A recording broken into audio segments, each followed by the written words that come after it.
Welcome to the Real Recovery Show. Our episodes air every week, and you can visit us on themeetingspace.com, where you can see all of our episodes listed there and all the platforms that it's on. And if you're interested in being in a future episode, just message me on Facebook or hit up the contact form on themeetingspace.com. Today's episode is going to be on not just what we experience in normal traditional aspects of recovery, but when we want to go deeper, we want to heal more, when we recognize what's really blocking us, and one day at a time, one step at a time, we want to keep leveling up. And so I've had a conversation about this, and we got really excited about the idea of doing a show about this, in the hopes that maybe we'll even get some more insight out of this, but also to help other people. Anybody who wants to have more insight into why they tick, what they could do to free their minds and empower themselves. As we always do, we talk about what happened, at least in some aspect, in our childhood. Sometimes in recovery, there are some people that poo-poo that because they think that really the only thing we need to be concerned about when we're trying to recover from drugs and alcohol are what happened when we started using drugs and alcohol and nothing before that. And once people are around recovery longer, they start to become more privy to the fact that it's the thinking that made us so uncomfortable in our own skins. It was the behavior of stuffing our feelings and that energy, that emotion, that made us so uncomfortable in our own skins. It's the lack of tools that we had on how to live life on life's terms.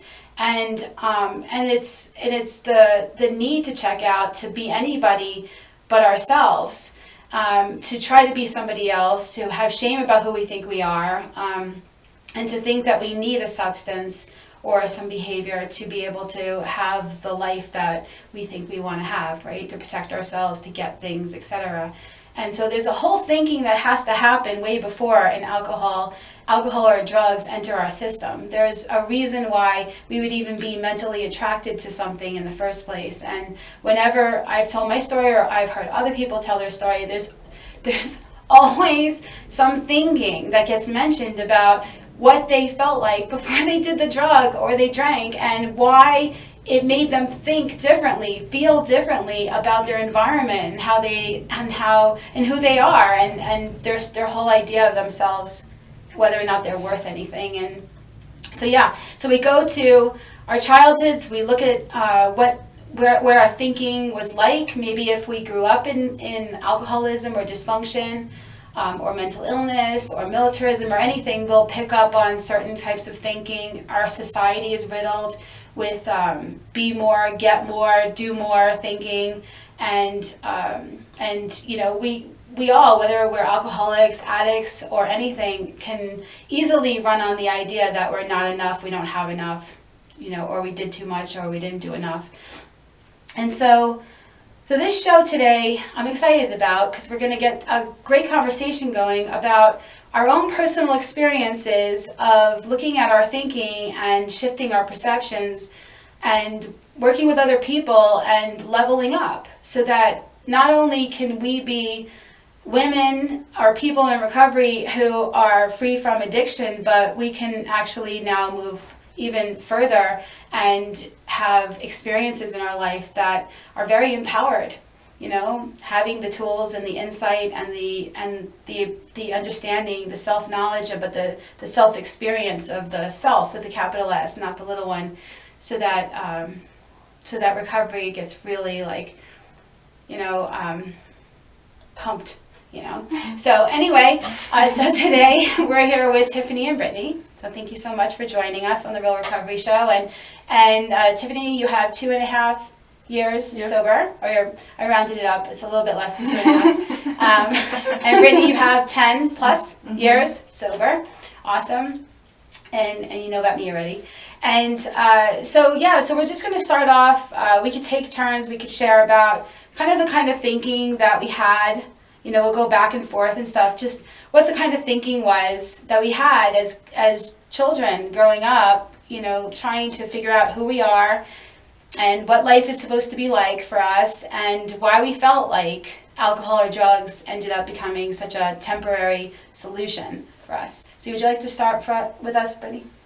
Sure. Yeah, I feel like the best way I can describe it is that I just felt like an alien, my whole life. And even back, like my mom would tell me, that when I was like 6 years old, I would sit on her bed and I would cry to her and I would tell her, I'm not like the other kids. There's something wrong with me. I can't, I just couldn't relate myself to the world, even as young as 6, And I think it's just still with me, where I can be in a room full of people I love and I just feel like an alien, and I feel like people just don't understand me, and it's just that malady in me that separates me from, my fellows.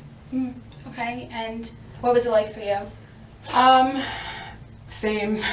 I grew up in a very dysfunctional domestic violence situation. So it was alcoholism in my household. It was a lot of fight or flight. So I always wanted to get away, but I never knew where I belonged. So I kind of grew up with a sense of detachment. And so I immediately started going outside of my home for acceptance. But I felt the same way, just I didn't belong anywhere. And when you grow up in that kind of environment, it puts you in a natural state to want to please people and to be accepted. So that's what ran me for as long as I can remember, starting at the age of 8, very distinctly. I agree. I feel like having also grown up with, I never really called it domestic violence, but of course it was, very violent childhood, shaming, etc. as well. But I feel like there's this, in recovery we learn that what we've needed all along is to learn how to go within, to make peace with what's going on within, to see it differently, but to go within, right?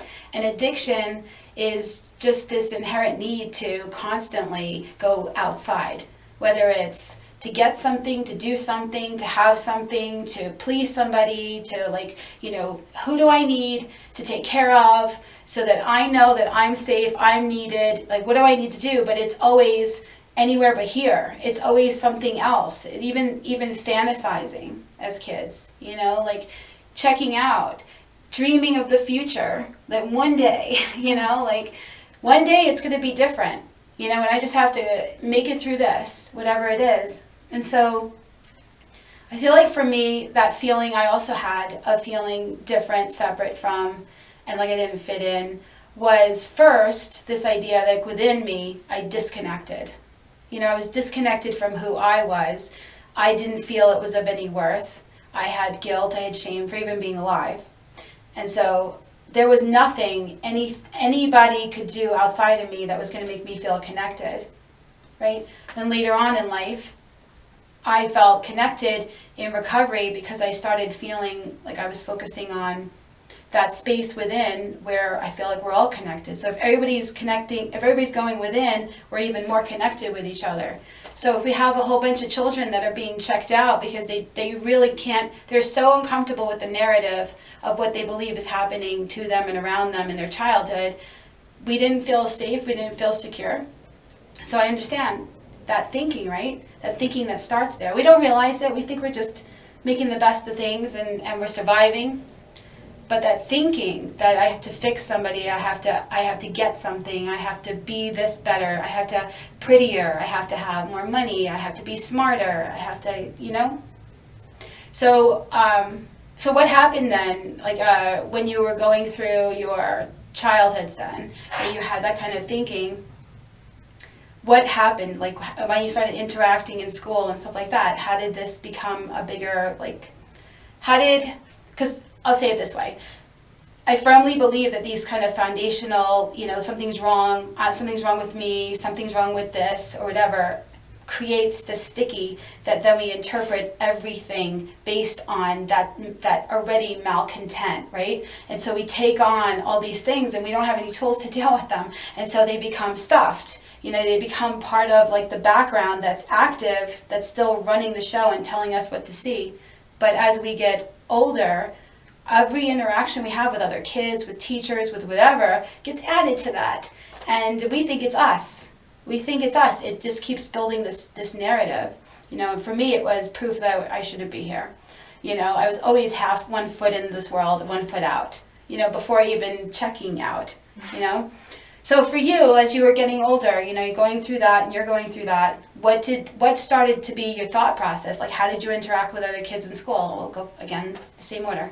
Yeah, I think that, like, what you're talking about is, you know, like, we start to adopt these belief systems, you know, and I also came from dysfunction too, and you know, everybody in my immediate family has something, and so my parents got divorced when I was 11, and we moved a lot, and my dad just kind of dipped out, and so I got this belief of, like, I don't matter, you know, like, I don't matter, my feelings, my needs, like, none of this stuff matters, I'm invisible, nobody sees me, nobody hears me, and so I would take that belief system into these interactions with these other kids or at school or whatever, and it would just be like, oh, the popular kids don't like me, I'm a weirdo, I can't relate, I'm not funny, I'm not pretty, I'm not whatever it is that I'm tell myself I'm not. And so I would take their lack of interest in being my friend as,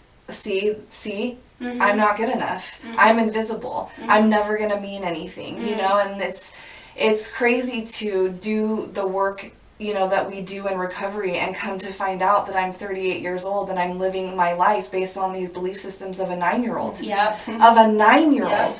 And I'm trying to raise kids, and I'm trying to relate at work, and I'm trying to be an adult, and it's like, no wonder I'm throwing temper tantrums, you know? No wonder I'm getting irritated. Like, I don't know how to regulate or give myself the accolades and the attention and love that I so desperately seek from those around me, because I was never taught how to do that when I was younger, you know? Yeah, and because that's the whole interpreter of everything is constantly proving itself. And so these ideas that we had as little girls are now the thing that's talking to us, that's telling us, oh, you see, that person doesn't really like you, or you know what, you really shouldn't do this because of blah, blah, blah, you know? And I can imagine also being, you know, for me, growing up in violence, I had certain ideas about what it meant to be safe and what I needed to do, where I needed to not speak up for myself. I needed to, like, kind of blend in and not make myself, like, right up in front of people, you know? So I would hide, I would stuff my feelings, and I would just do a smoke and mirrors thing. To even as an adult, I would find myself afraid to do something, even with the meeting space, and I'll find, where did this thought come from? And it's this little girl inside me going, because we decided, don't you remember? We don't do that. You're gonna get your face blown off. You're like, you're putting yourself way too up there, you know? Whenever I want to just put myself in whenever I feel guided to do something that's bigger than the 8-year-old wants to go. Like, okay, I know we did all this so far with God, but I don't know if we could do this, right? And what is it? It's still that thinking that we had, that you were just talking about. So, yeah, so go ahead. I remember, and I just did some work and got down to this thing I had from childhood, so I'll just speak on this because it's like what's coming through, and that's that I'm not good enough. And I remember growing up, and I love my mom, I'm not, but I remember being told that, why can't you be like your sister? Why can't you be like your cousin? And I didn't realize how much that really ran me until recently. And so what I realized I did is that, again, I went outside the home and I learned how to be a chameleon because I just wanted to be accepted by people. So whatever this group was doing, I would do. Whatever this group was doing, I would do. I really got addicted to validation from outside sources. That was it. So it's whatever you were doing, I'm doing it. Wherever you're going, I'm going. And these people validated me, and they made me feel loved, so much so that what they wanted to do superseded what my parents were asking me to do, because I don't feel loved there. I don't feel seen. I don't feel worthy. But these people care. Right. So I ran that cycle, and I didn't realize it until I got into recovery and started to solve the drug and the alcohol problem, how much that superseded that. You know what I mean? Like, it was. I was super codependent. I just needed to be loved and seen and heard and accepted. That was my biggest thing, as I just didn't feel accepted for so long. So I'm going to do whatever you're doing because you make me feel accepted. Yeah. That was it for 30 years. Yeah. Yeah.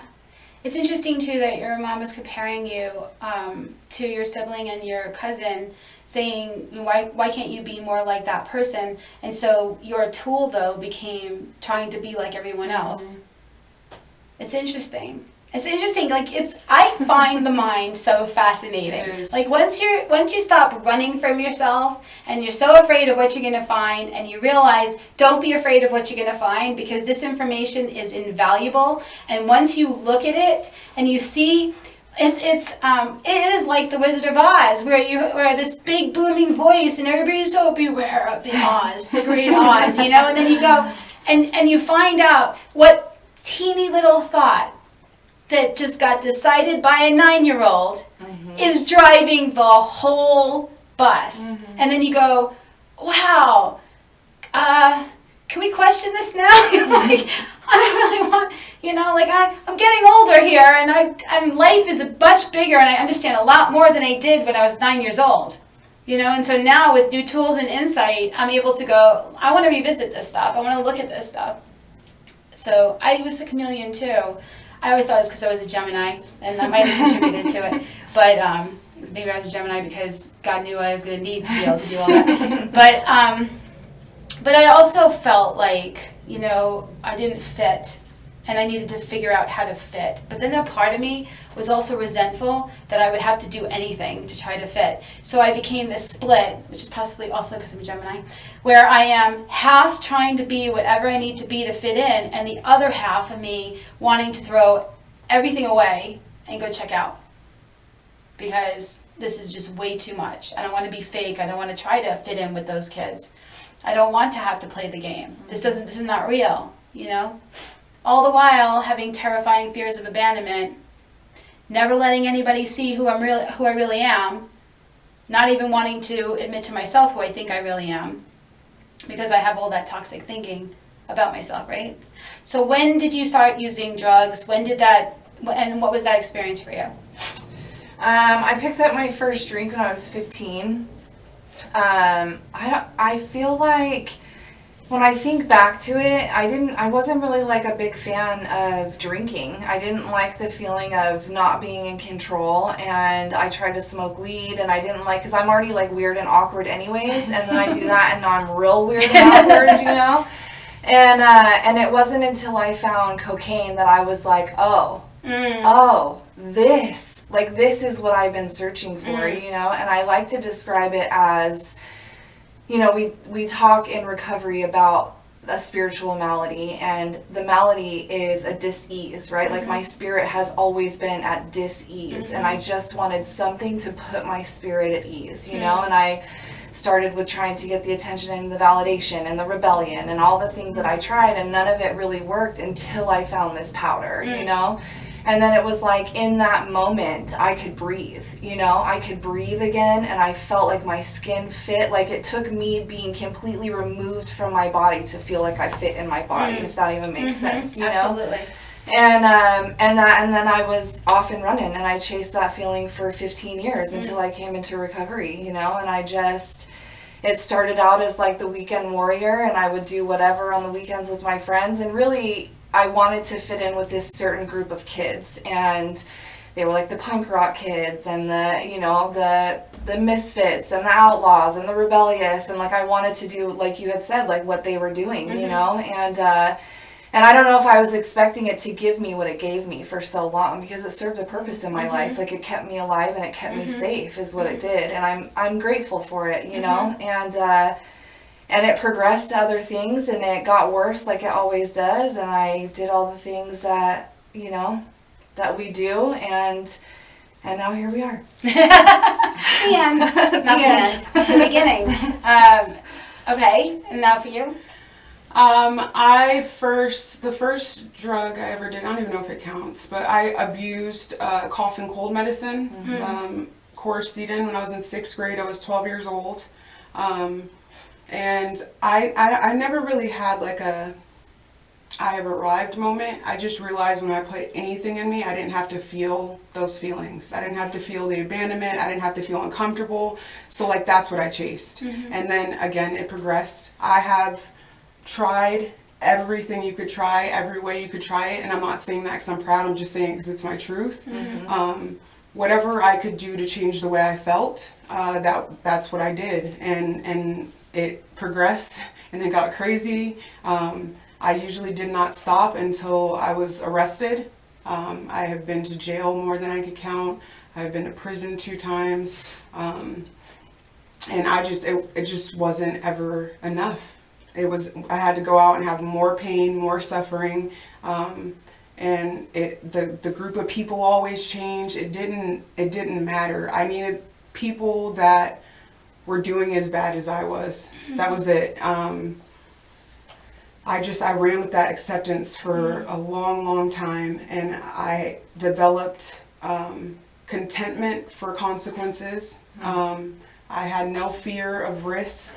My mom used to tell me all the time, "How are you so fearless?" I don't know. I got to a point in my teenage years where I literally had no conscience. I've done some crazy things, but I didn't care about myself, so how could I care about you? And it went on for a really, really long time.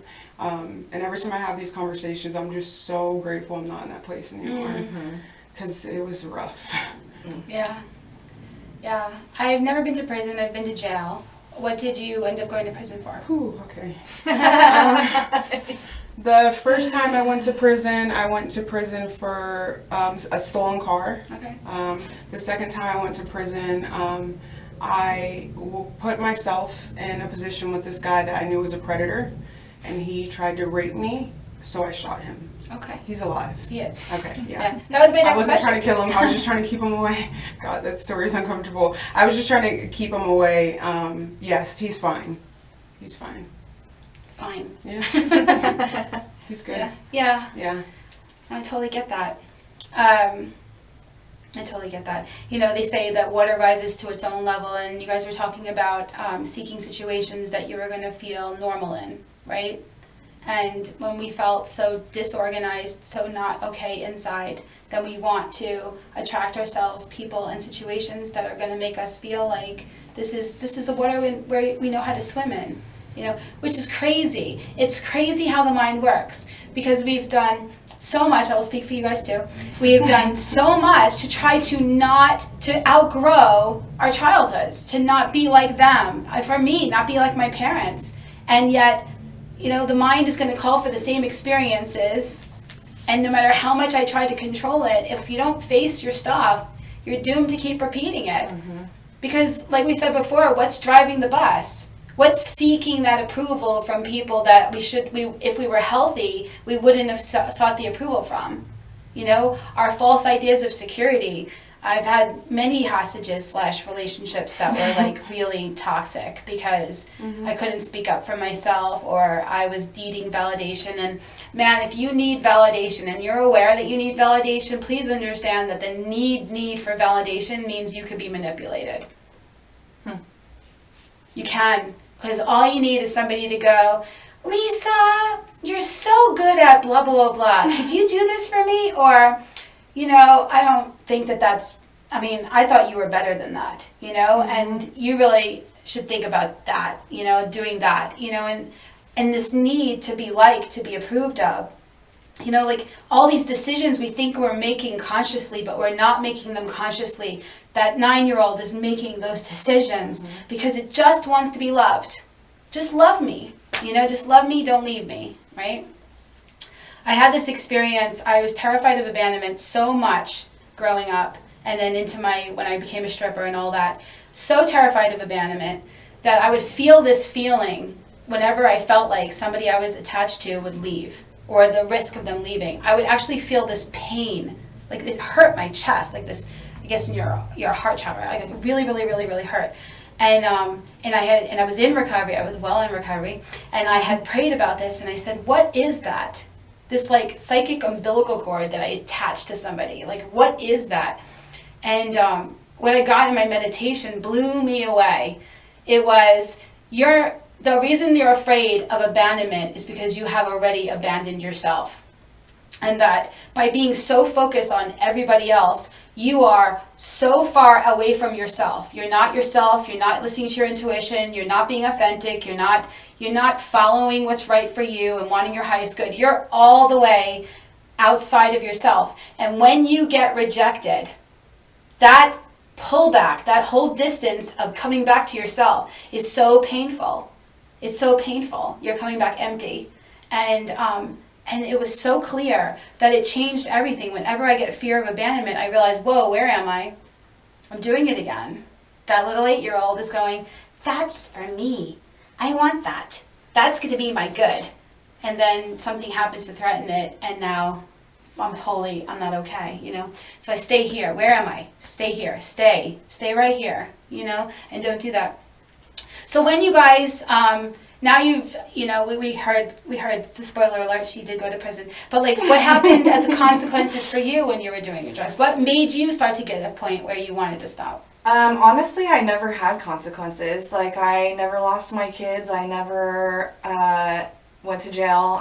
Physical consequences, but there were consequences. Like, there was definitely consequences internally, yeah. Right? Like, I was dying on the inside, and you know, and I think that, so I followed my older sister into recovery, and you know, I had done all the things. I had walked away from my kids. I had you know, lied, cheated, stolen, like done all the things, and she had told me, I have a way out, you know, when you're ready. And it was to the point, I think that I fully believe that it just stopped working for me. It, like, the effects of drugs and alcohol just stopped working. And I fully believe today that if they still worked, I'd still be loaded. Yeah. And it got to a point where I couldn't put enough into me that I could breathe, that I could shut the screams, that I could stop the pain. I was just in pain all the time, and I didn't know why, and I couldn't get rid of it anymore, you know? Yeah. And I had gotten kicked out of my house with my 2-year-old at the time, and I was living at my drug dealer's house, and it was just like little moments of clarity, you know, like laying next to my son being like, what are you doing? Like, what are we doing here? You know, like, you're going to do the same thing to this little boy that you did to your other kids, and like, what are we doing, you know? And I think it was a healthy dose of fear. I was about to move in with a really shady guy, and I was afraid of that.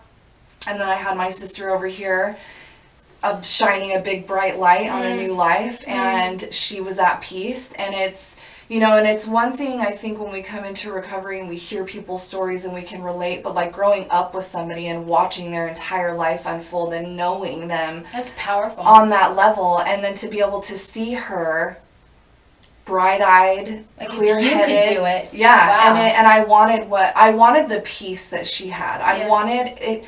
It taught, like, it. There was something about her eyes, and I'll never forget it. You know, and she was sick, and she was detoxing, and she was trying to share this with me, and she planted seeds of hope, and because it wasn't doing what I needed it to do anymore, there was like that desperation of a drowning man, and you're telling me that I can do something that's going to change the way that I feel, and what I'm doing isn't working anymore, and I'm homeless. Okay, maybe I'm ready to do something different, you know? That experience that you just described is bottoming. It doesn't have to be that something happens outside of us anyway. Right. You know, but you did have lots of things happen. But I did. but that experience of bottoming is really what we keep having from everything. We first bottom from drugs and alcohol, but then we bottom from individually certain habits, certain character defects, certain thinking. And if we keep bottoming, if we keep going, is this all there is? We have these moments, right? Where something we've been doing since we were 9 years old or 8 years old, or how old were you when you started making these decisions?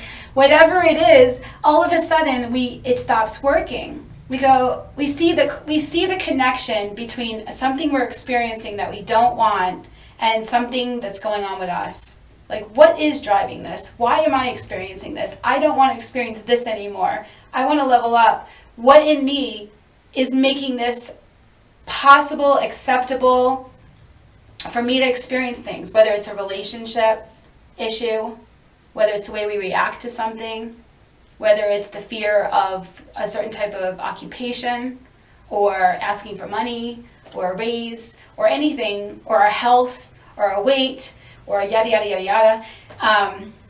There's this bottoming that you so perfectly, to me, described, where it just stops working. It stops working, the student is ready, the teacher appears, all of a sudden someone mentions a book, right, or a process, and something in us lights up and says, that's the next thing, right? And we get excited about it, right?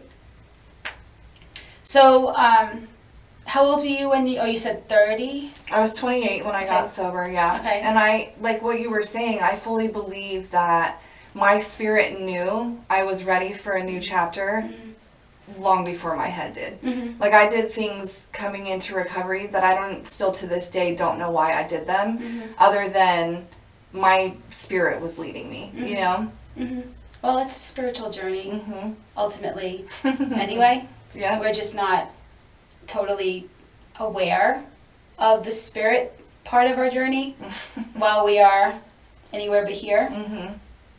And how old were you? I was 33. 23. Yeah. The truth is that CPS had taken my son. It kind of set off a chain of events because my father, because of everything he's experienced and his record being him getting the pardon, he was able to take my son. So he started blowing up my phone.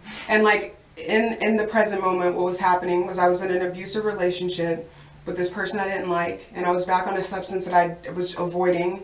I didn't want to do. I started doing it again to be a part of all his world. That's a real thought I have. And every time I say it, it makes my skin crawl. Powerful though. Yeah, and I conscious. I had the conscious thought of like every time I'm sober and I have this baby, and every time he leaves, I'm like, I don't know what he's doing. I knew that's what he's doing. I want to be a part of all his world, so I'm going to relapse. But that's what happened, and so I'm in this abusive relationship. I don't like him. I'm doing this drug that I don't want to do, and they take my son, and my dad gets him. So I think I was already to some degree done, and my dad blowing up my phone. He knew I wasn't going to answer him because the way his pathway to recovery, I tried it and it didn't work for me. So like, I know what you're going to say. And he texts me a number, and he's like, call this guy, he knows something about recovery. And I'm like, okay, I'll call him, because I don't want to hear what you have to say. Yeah. And so I call him. You're not the voice I can hear. Yeah, it's the truth though. Yeah. And so I call him, and he said, I am the owner of Crossroads. Are you ready to get sober? And I was like, if you get my dad to stop calling my phone, I will go wherever you want me to. And he did. He stopped calling, and he picked me and my ex up the next day, and I remember he wanted to get sober too? Wow. Let me just finish. So Sorry, we go to that the was treatment tough. center. No, I know. But we go to this treatment center, and like the plan is like, we're just gonna get the drugs out of our system because like we're solid without it, and we're gonna go to family court next week and like give us back our kids. That was literally my thinking. And something happened the day before we were supposed to discharge. He AMA'd. And I remember being upset. And I had like what you described, that moment of like abandonment and wanting to follow him. And I remember I called his mom, and she broke down crying. She was like, please just stay one more day for those kids, please. And I was like, fine. And I hung up the phone and I stayed. And the next day, for some reason, instead of calling him or her, I called my dad. And I stayed. And then it shifted from being about him to like, I had this new level of desperation because I knew I had nowhere to go. I wasn't going back there. I couldn't take my kids back there. Right. What am I going to do? And that's when I fully gave myself to recovery and like started my journey. Do you ever, I don't know, like I'm a very visual person, and so and I picture like this this mouse or this rat in the maze, and how frustrating it is to keep going here. Nope, that's not an exit. Nope, this is not. Da da da. And I don't know why over the years, I never actually talked about this, but I would picture myself as if I'm in this maze and like that door doesn't open and that's not like and you get to a place where, okay, well maybe I can go here. Like I can take this drug now, or I can go here with these people or something like that. And I keep thinking I'm getting somewhere, I'm doing something, but I'm still in this maze. But then I can't, there's nothing. It's like as I'm going, there's nothing. Like everything is like, oh, I can't do that anymore. I know that's not it. I can't do that anymore. I know that's not it. That guy's not going to fix this. This is not going to happen. You know, and I'm like, and I'm too awake while I'm trying to sleep with a drug or alcohol or food even or anything. You know, like check out. Just take the edge off, not be here. But that visual of us like running around in a maze and getting to a place of exhaustion, just can't. It's like that to me is the epitome of unmanageability. You get to a place where the thing that was working stops working. Where you go, you know what, this is just a tiny bit too much. You know, I've been doing, and now this is just, I have had this tipping point where what you kept saying is acceptable, not acceptable. Mm-hmm. Right? Your whole story is, I accepted things. I didn't have a conscience in this way. I didn't love myself. I didn't know until something happened. I just got the chills again. That became unacceptable to you. You had gotten to a place, you know what, I can't, like a moment of clarity. I love having conversations like this. I love the clarity in this conversation. And at this point, we're going to take a quick break. Please remember that the opinions expressed here are strictly those of the people who gave them, and do not replace your own intuition or medical advice or are meant to, I don't know what I was saying, in any other way. Just listen to what resonates with you, and we'll see you in a bit because we're going to go to a quick break. Thank you.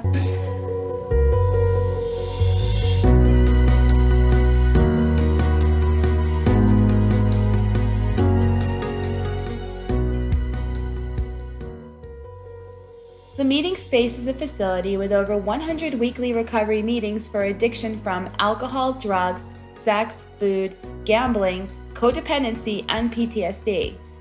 When someone is scared to go to their first meeting, we walk them through the process, ask them and answer questions to assuage their concerns. Many are court-ordered to attend, and we provide free court papers and teach them the process. Our glass-enclosed, soundproof children's playroom enables parents to be in a meeting while watching their children. We have healing workshops, craft fairs, and special authors who come to teach and sit with our fellowships. During COVID, we were declared an essential business by the County Commissioner's Office. We were kept open so that we can continue our daily work with traumatized chronic relapsers and those who would have used alcohol or drugs in isolation. Local businesses rent our space as well to financially help with this mission, and they get to have a great location for their business meeting or training. The recovery store in the center of our facility provides literature, clothing, medallions, and custom gifts to encourage, aid in, and celebrate a person's recovery from alcohol, drugs, PTSD, or unhealthy behaviors. Both the recovery store and the meeting space are open every day, including holidays.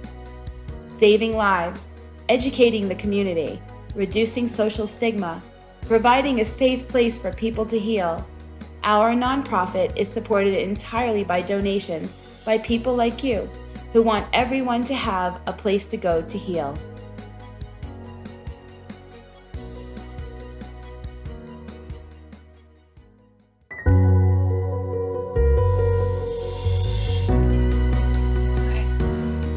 Welcome back to the Real Recovery Show. Before the break, we were talking about our experiences with drugs and alcohol and growing up and getting into recovery. And what was the process like when you first got into recovery? Like, what was it that you went through that you realized it really started giving you freedom, that you knew that you didn't have to use drugs and alcohol to do this anymore? Like, that, what was the thing that really started putting you on that trajectory? And I know, like, for you went to Crossroads, right? Yep. So your healing, you're looking at yourself started at Crossroads. How long were you at Crossroads?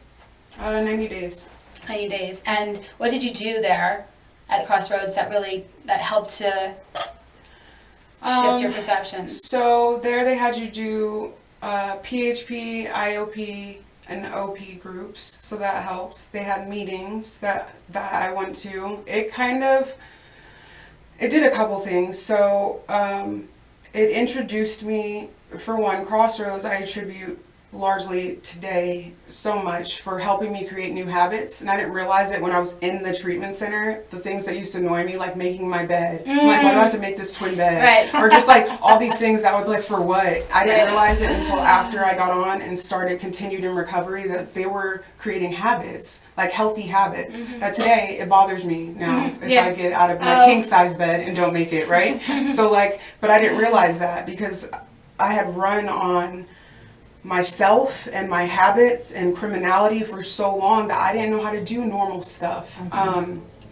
it did. And so what happened is I started building this group of people that were like-minded, that didn't want to go back to the stuff that they were experiencing before.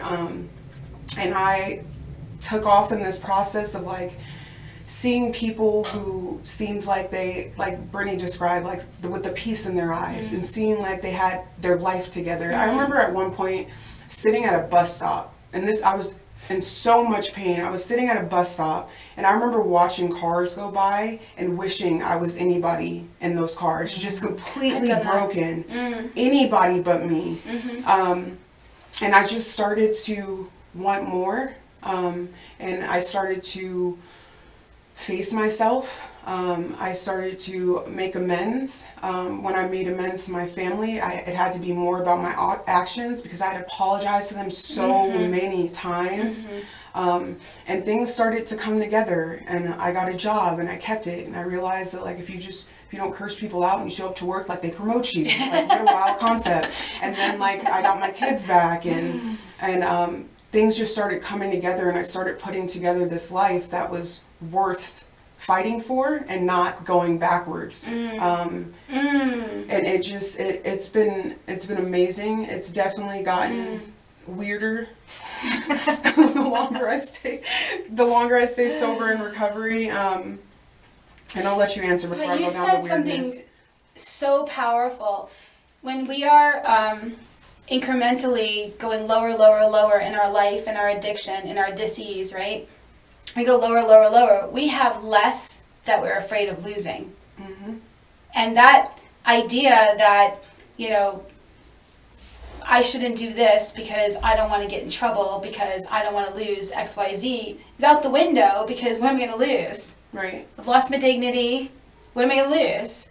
I've lost my freedom before, my health. Like, what else, And then this secondary motivator that starts to happen as we start to get healing, and as we get things back, and as we start to feel more self-worth, and as we start to have friends, real friends now, and a community. Now we start to has like a healthy fear of letting the thinking that we brought into recovery ruin what we've accomplished in recovery. And it's one of the things I feel that's kept me motivated to keep leveling up, because I want to be one step ahead from my ism, and not that I have done that. I'm just saying I want to be one step ahead from my ism. And so when something comes up to heal, it's on its way out, because I don't want to succumb to that.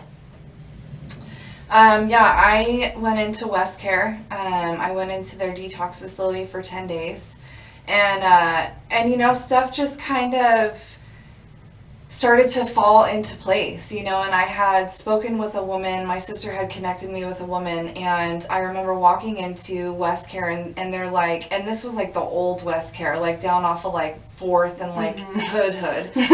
And I had never experienced anything like that before, and I walked in and I was like, oh, nope, we're good, And I called that woman and I told her, like, I want to leave, and I'll never forget it. And she said, I really don't believe that that's the truth, because if you did, you wouldn't be on the phone with me. You would already be gone. And it was like, and she said, so I suggest that you go hit your knees and you beg whatever it is that you believe in for the willingness to stay, Whoa.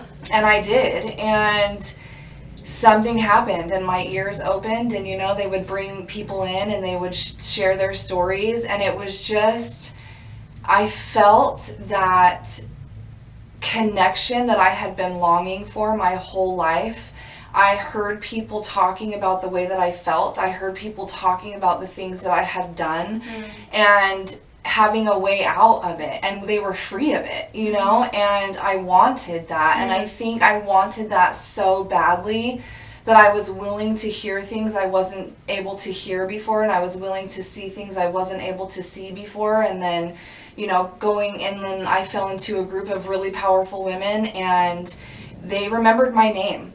And I remember they would ask me weird questions, like, and they tell me today it was just because they were trying to get me to stay, you know, and they would ask me about my hair, and they remembered my name. And it was so profound to me, for somebody who felt so incredibly invisible her entire life, for you to remember my name, that was enough. Like, that was just enough to keep me intrigued in what they were saying, you know. And when I was a little over a year sober, I did a workshop with a few of my girlfriends, and it kind of blew the door off of spirituality for me. And the feelings that I have gotten in spiritual seeking and meditation and these other like woo-woo things that I do is beyond any chemical peace of mind I could have ever gotten in the street. And it's the feeling produced by the things that I'm doing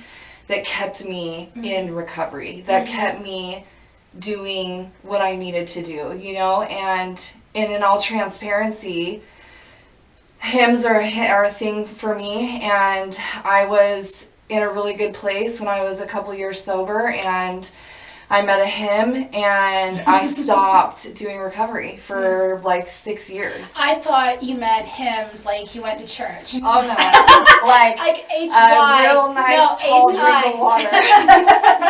Yeah, and it's crazy because it completely cut, like you were talking about the rat race of like going down all these different avenues and trying to find all these things to change the way that I feel. And my favorite drink comes in human form. You know what I mean? My favorite. I don't know what you're talking about. You know?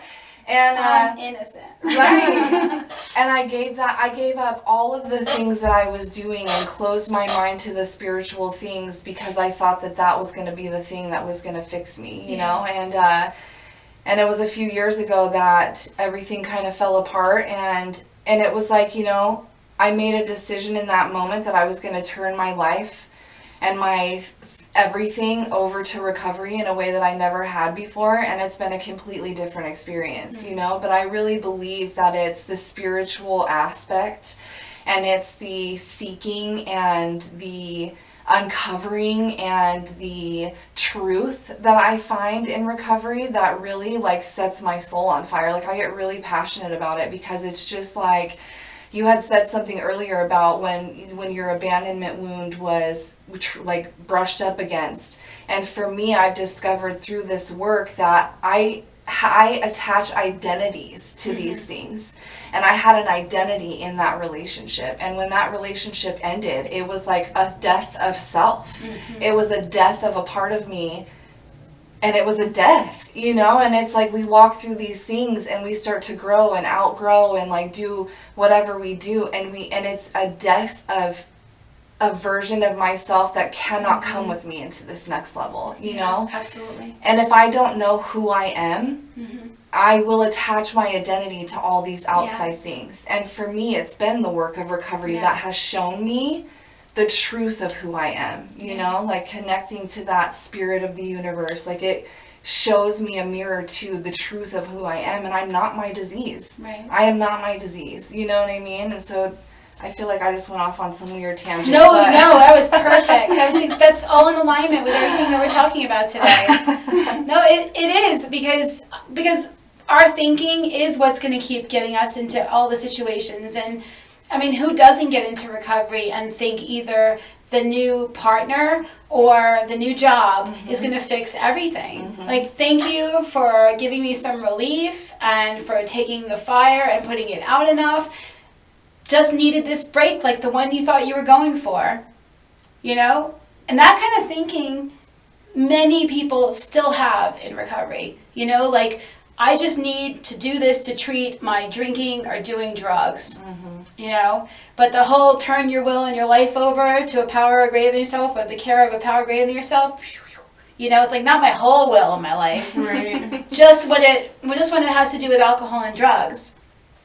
But the road gets narrower, right? Now we have jobs, now we have relationships, now we have to show up with what tools, right? So if you're in how long were you in the relationship with the tall glass of water? 7 years. 7 years. That's a long glass of water. That was a very long glass of You water. still thirsty? No, I am not.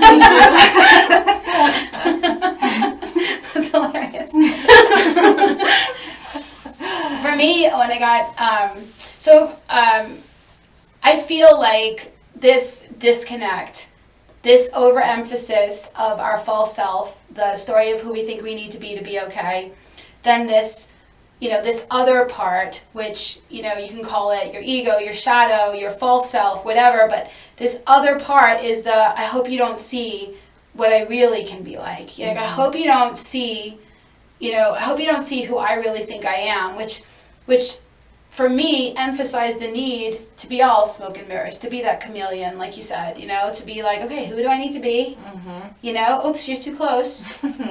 Maybe I'll pull away from you, start a fight, make it your fault.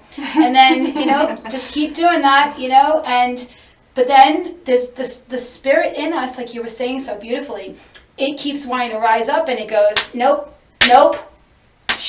you know, like, I'm going to create discord here. I'm going to create dis-ease here. You're going to have to look at this. You're having a fight. You're reacting to something you don't even know is being triggered. Look at it.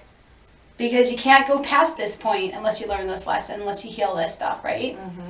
So the people that I feel are so powerful are the people who are empowered. The people that are wanting to go down and connect consciously to who they really are. It's not okay that I believed stuff that was toxic, you know, that I took on from my parents, from my environment, from my head telling me, the kids in school that made fun of me. I also was that loner that walked around like the girl from Breakfast Club, you know, only I didn't have little white stuff in my hair, but I was very much wearing black all the time, writing poems about death, even carved one, not bragging, in a desk. You know, because I felt like, you know, okay, if I can't fit in, I'll just be my own whatever, and God, that's a lot of overhead. But isn't it amazing that as we question some of these blocks to who we really are, and we connect consciously more and more to our spirit, and we let go of the who we think we need to be, how much lighter we are? You know, and if you're in a place where you feel like life is just too hard, and the idea of having to look at yourself is even harder, and you think, oh my God, am I going to have to be working on this for the rest of my life? That seems like arduous. I think I'm just going to go check out, or maybe I'll just stay where I'm at. It's nice and safe here and whatever. Please know, it actually gets easier and easier and easier, right? That there are two hards, the one where you face the thing and the one where you live with the thing. But here's the difference. The hard where you live with the thing, you will live with the thing and live with the thing and live with the thing and live with the thing. Every time it comes up the hill, you'll be like, no, I can't do it. Whereas if you face the thing, you go through it and you get freer. You get freer, and that's what we do, right? You know, and we're excited to have a conversation about it because that's how much we're so grateful that there's a way to keep leveling up, to keep clearing up. So what are some of the other things, foo-foo or not, that you guys have looked at, or how you learned how to meditate, or anything as we finish up this episode? I attribute her to my weirdness that I've gone down. I'm just kidding. So you were fine before, but now. So she, I will attribute, like I went through this process, and I went over, there's this woman in my life who tells me that, like, when we first get into recovery, we kind of skim the surface. Like, I feel like, solve the drink and drug problem. I know how to maintain that. And Brittnie invited me to this women's circle, and it was a amazing experience for me. And so I kind of like latched on to her and was like, teach me more. And then she followed that up with a book she recommended, which was Conversations with God. And that blew my mind open. And so like what's happened, and then there was a manifestation challenge after that. But what's happened is I keep wanting more. And it has nothing to do with anything outside of myself. It has nothing to do with measurements of success in life or things. I keep wanting more within myself. And what's happening is I'm doing this manifestation process, and I'm thinking that it's just manifesting things, you know, like I want a car or whatever. And it's not. It's and I'm so grateful, but I get to, like you said, dig within myself, kind of get in touch with that authentic person that I am, because I'm realizing that there's been so many things that if you take away the drugs and alcohol, there's so many things that have occurred in my life that have embedded on me. There was ideals from those domestic relationships. There were the ideas that my parents had, or spiritual. There's so much stuff that has embedded on me that I didn't realize that I have no idea who I am, right? So like that has been my next mission, and my next journey is to get in touch with who I really am. And I'm realizing that it has nothing to do with anyone outside of myself. And it's been super uncomfortable sometimes and weird. A lot of manifestation. I shared this with Brittnie. I've been meditating. Sorry, look, I'm getting confused. I've been meditating so much lately that my 9-year-old, for the second time the other day, was like, can I meditate with you? Ooh. And so like, but it's become so much of a daily practice for me, and it's not for any particular reason, but to really ground myself and get down to who Tiffany is. Yeah. Because at the end of the day, no matter what life brings, no matter what happens in my marriage, what happens in my kids, like, the closer I get to my authentic self, it is like the essence of where I want to be. And it never stops. It's not like a finishing point. Like it just keeps going and going, and then you have stuff triggered and stuff came up and stuff that I have to face, and it's turned into a very beautiful, messy, uncomfortable experience. But the aggregate is lighter. Yes. Because I have to tell you, your light is so bright. And I've like every time I've seen you in the past year or two, even like you, seriously. Oh. Thank you. Thank you. Okay, so we're gonna stop making you uncomfortable. Okay, and what kinds of things have you gotten involved in, or feel like are tools that you picked up along the way in your recovery that have really helped you to take the next level for yourself?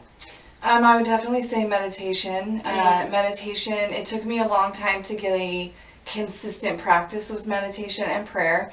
And I would pray all the time and every morning and make my bed and have this routine, but I never had the meditation aspect of it, you know, and it's kind of changed the game for me, you know, and I don't really know. I just feel like I stopped looking at my emotions as something to be hated and something to be ignored, and I started to recognize that they were a roadmap to my healing, you know, and that I didn't want to be this angry human being anymore, and that I had this deep-seated hatred in me.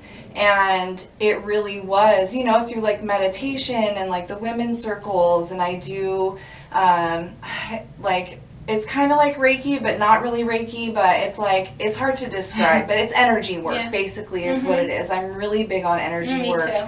And I've taken classes to be certified in how to be a healer and like all these things, and I fully believe that my purpose in this world is to be a healer and to take these and give my pain a purpose, you know, and that's kind of what we do in recovery anyways. And you know, and it's just being able to, like, we talk about our highest self, you know, like in my realm, and every time I've gone into a meditation where I have channeled my highest self, she's so loving and like soft and warm and open and inviting. And it's being able to see those highest aspects of myself and like, how can I integrate this into my daily life? How can I release this anger that's blocking me from being able to be loving and compassionate to those around me, you know?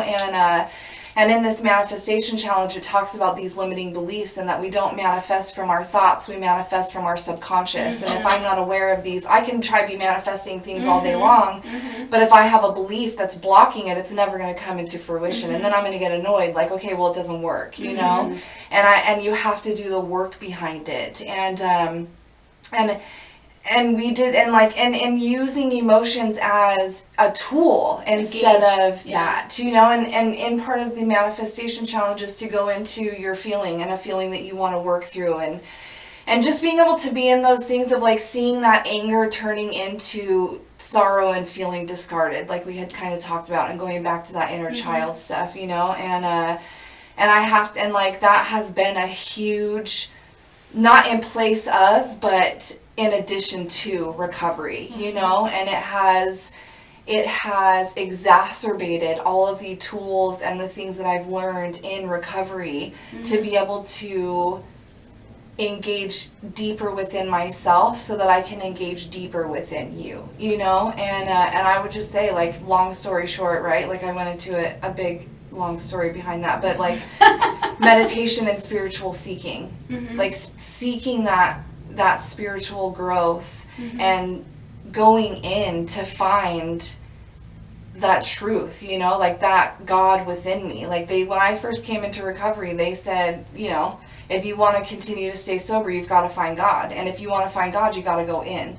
And here's some ways that we can do that, you know, to like uncover all these things that have blocked that. So I think for me, recovery just kind of opened the door to so much more than I could have ever thought that it was going to be. Like, it's just not about just not drinking anymore. It's not. And it hasn't been for a long time, you know? And so I'm super grateful. Like, it sets my soul on fire, like conversations like these, and like having deep connections with other people and being able to get hell weird. You know what I mean? It's not weird though. I don't know. To me, it's normal. Like that whole feeling, I'll say this last thing and then we'll wrap it up. That whole feeling of being so disconnected and everything just feeling like an alien is because we were aliens to ourselves.